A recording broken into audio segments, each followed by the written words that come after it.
السلام علیکم، میرا نام ہے اسامہ جمیل اور میری آج کی ویڈیو کا ٹاپک ہے زندگی کی جد و جہد۔ زندگی کی جنگ بڑی عجیب ہے اور اس کو جیتنے کا کوئی کلی فارمولہ بھی نہیں ہے، اور نہ ہر پارٹ آف لائف کو سب جیت سکتی ہے۔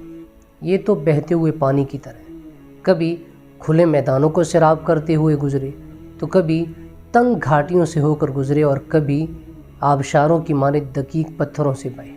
اور ہر انسان ہر امتحان کو پاس کرنے کے لیے نہیں ہے، کیونکہ طاقت اور صلاحیت کا فرق اللہ تعالیٰ نے رکھا ہے۔ تو پھر پریشانی کس بات کی؟ پرفیکٹ صرف اللہ کی ذات ہے۔ اپنی ذات کو دیکھیں، پرکھیں، مگر اس لیے اس میں تصحیح کس قدر ممکن ہے، نہ کہ اس لیے کہ آپ احساس کمتری کا شکار ہو جائیں۔ زندگی کی جد و جہد تو چلتی رہے گی، بس تھک کے گرنا نہیں ہے، اور اگر کہیں گر بھی جائیں تو فوراً سے اٹھ کھڑے ہونا ہے۔ اپنا بہت سارا خیال رکھیے۔ اللہ حافظ۔